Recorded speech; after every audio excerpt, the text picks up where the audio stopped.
श्री राधा रानी की पावन कथा।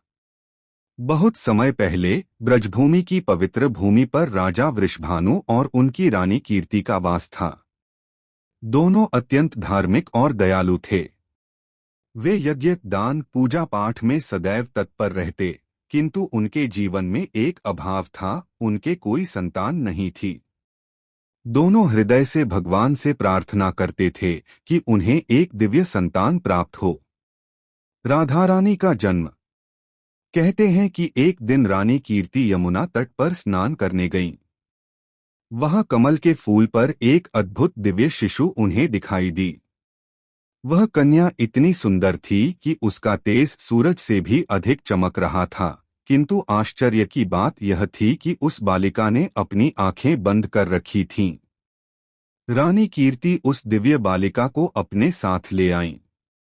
घर पहुंचते ही सारे महल में आनंद की लहर दौड़ गई। राजा वृषभानु और उनकी प्रजा ने उस कन्या को बड़े हर्षोल्लास से स्वीकार किया। उसका नाम रखा गया राधा। बरसाने की गलियां और वृषभानु का महल राधा के जन्म से पावन हो उठा।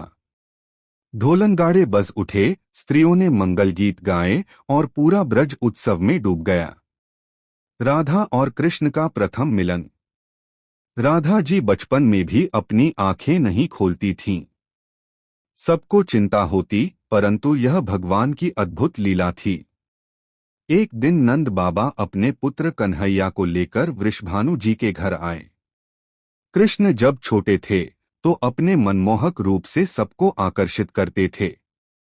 वे जब राधा के पास आए और उनके समीप खड़े हुए, तभी राधा रानी ने पहली बार अपनी आंखें खोलीं। सभी लोग यह देखकर आश्चर्यचकित रह गए।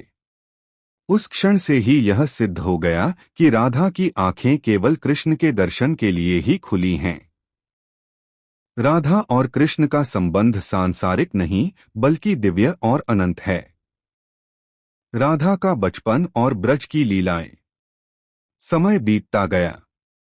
राधा और कृष्ण दोनों बड़े होने लगे। ब्रज की गलियों में उनकी बाल लीलाएं होने लगीं। जब कृष्ण गोपियों के साथ रास रचाते तो राधा उनकी अधिष्ठात्री बनकर विराजमान रहती। कभी कभी कृष्ण और सखियां मिलकर राधा को छेड़ते और कभी राधा अपनी सखियों संग कृष्ण पर रूठ जाती। लेकिन कृष्ण अपनी मधुर बांसुरी से सब रूठना दूर कर देते। बरसाने की गलियों में आज भी लठमार, होली और अन्य उत्सव मनाए जाते हैं, जिनकी परंपरा इन्हीं राधा कृष्ण की लीलाओं से जुड़ी है। राधा भक्ति की अधिष्ठात्री। राधा केवल एक प्रेयसी नहीं, बल्कि भक्ति की प्रतीक हैं। उनका प्रेम स्वार्थरहित है। उन्होंने कभी कृष्ण से कुछ मांगा नहीं।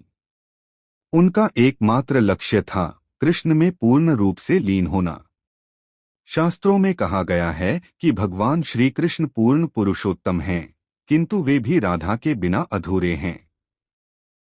इसलिए भक्त उन्हें सदा राधा कृष्ण के नाम से ही स्मरण करते हैं। राधा जी का प्रेम संसार को यह सिखाता है कि सच्ची भक्ति वही है जिसमें कोई चाह, कोई अपेक्षा, कोई स्वार्थ न हो, केवल भगवान के चरणों में संपूर्ण समर्पण हो। राधा रानी का महत्व। बरसाना आज भी राधा रानी की लीलाओं से पवित्र है। भक्त कहते हैं कि जब तक राधा का नाम न लिया जाए, तब तक कृष्ण का स्मरण अधूरा है।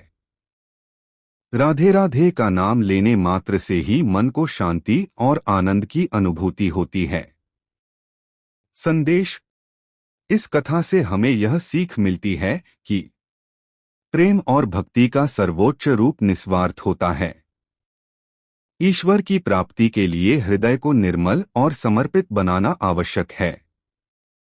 राधा रानी हमें सिखाती हैं कि भक्ति में अहंकार, शर्त और स्वार्थ का कोई स्थान नहीं।